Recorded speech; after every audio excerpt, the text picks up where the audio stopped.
రాష్ట్రంలో రైతు భరోసా ఇచ్చేందుకు ప్రభుత్వం రెడీ అవుతోంది. సాగులేని భూములను గుర్తించే ప్రక్రియ మొదలుపెట్టింది సర్కార్. ఇవాల్టి నుంచి క్షేత్రస్థాయిలో సర్వే చేసి సాగు భూములను గుర్తిస్తున్నారు అధికారులు. ఈ నెల 20 వరకు సాగు భూములను గుర్తించే ప్రక్రియ కొనసాగనుంది.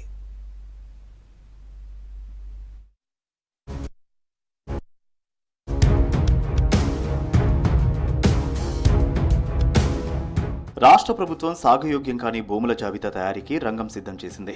క్లస్టర్ల వారీగా క్షేత్రస్థాయిలో సర్వే చేసి సాగుయోగ్యం కాని భూముల లిస్టు రెడీ చేసే పనిలో నిమగ్నమయ్యారు అధికారులు. సాగు చేయని భూములకు రైతు భరోసా ఇవ్వకూడదని ప్రభుత్వం నిర్ణయం తీసుకోవడంతో ఆ భూములను గుర్తించే పనిలో పడ్డారు అధికారులు.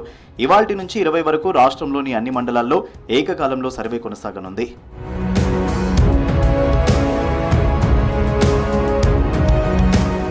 ఒక క్లస్టర్ పరిధిలో 5,000 ఎకరాల వరకు భూములు ఉంటాయి. ఈ క్లస్టర్ కు వ్యవసాయ శాఖ నుంచి ఒక ఏఈఓ, రెవెన్యూ డిపార్ట్మెంట్ నుంచి డిప్యూటీ తహసీల్దార్ లేదా రెవెన్యూ ఇన్స్పెక్టర్ ద్వారా క్షేత్రస్థాయిలో సర్వే చేస్తున్నారు.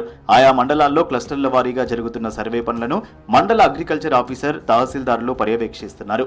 రైతు భరోసాలో కల్టివేషన్ ల్యాండ్కు మాత్రమే రైతు భరోసా ఇవ్వాలన్నది ప్రభుత్వ ఉద్దేశం. కాబట్టి ఏదైతే భూమి వ్యవసాయ యోగ్యం కాని భూమి ఉన్నదో దాన్ని పరిశీలించి నివేదిక తయారు చేయమని క్షేత్రస్థాయిలో బృందాలను పంపించడం జరిగింది.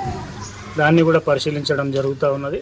రాష్ట్రంలో వానాకాలం, యాసంగి 2 కాలాల్లో సాగు చేయలేని భూముల వివరాలను ఇప్పటికే జిల్లా వ్యవసాయ అధికారులు సేకరించారు. ఒక్కో జిల్లాలో మండలాల వారీగా రెవెన్యూ గ్రామం యూనిట్ గా ఈ జాబితా సిద్ధం చేశారు. గత 4 ఏళ్లుగా ఆయా సీజన్లలో సాగైన పంటల వివరాలను క్రాప్ బుకింగ్ యాప్ లో నమోదు చేస్తోంది వ్యవసాయ శాఖ. ఒక సీజన్ లో ఒక రైతు ఆయా సర్వే నెంబర్లో ఉన్న భూముల్లో ఎన్ని ఎకరాల్లో ఎంత పంట వేశారనే విషయాన్ని ఈ యాప్ లో నమోదు చేస్తున్నారు. ఇందులో ఆయా సర్వే నెంబర్లో సాగు చేయని భూమి వివరాలు కూడా అందుబాటులో ఉంటాయి. అంటే పట్టా, పాస్బుక్ లో సాగు భూమిగా ఉన్నప్పటికీ ఆ సర్వే నెంబర్లో ఇల్లు, కాలేజీలు, రియల్ ఎస్టేట్ వెంచర్ లాంటి వ్యవసాయేతర పనులకు ఉపయోగిస్తున్నట్లయితే ఆ డీటెయిల్స్ కూడా నమోదు చేస్తారు. ఎవరైతే సాగుకు యోగ్యం కానటువంటి భూములను గుర్తించి నిజమైన అర్హులకు ఈ రైతు భరోసా కార్యక్రమాన్ని ఇచ్చే విధంగా ప్రభుత్వ ఆదేశాల మేరకు లబ్ధిదారుల ఎంపిక కోసం సర్వే చేస్తూ 21వ తేదీ నుంచి 24 వరకు అన్ని గ్రామాల్లో కూడా గ్రామ సభల ద్వారా అర్హులైన లబ్ధిదారుల ఎంపికకు గ్రామ సభలు నిర్వహించి అటు నివేదికను ప్రభుత్వానికి పంపించడం జరుగుతుంది.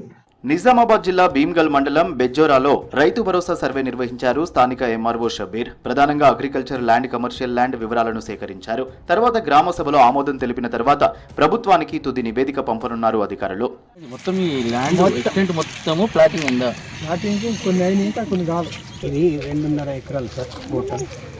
ఇది మొన్న మనం పంపించింది. ఇది సబ్ సెంటర్ 25 గుంట కాస్త అయితే లేదు, ప్లాటింగ్ చేసిండ్రు కదా.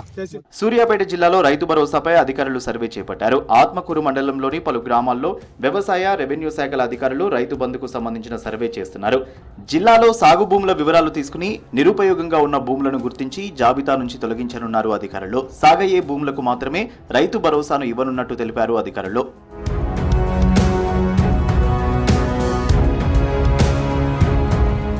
వ్యవసాయ అధికారులు క్షేత్రస్థాయిలో సేకరించిన సమాచారాన్ని అగ్రికల్చర్ ఆఫీసర్, తహసీల్దార్ వెరిఫై చేసిన తర్వాత ఈ లిస్టును ఈ నెల 21, 22 తేదీల్లో జరిగే గ్రామ సభల్లో ప్రదర్శించి ఆ రైతుల నుంచి అభిప్రాయం తీసుకుంటారు.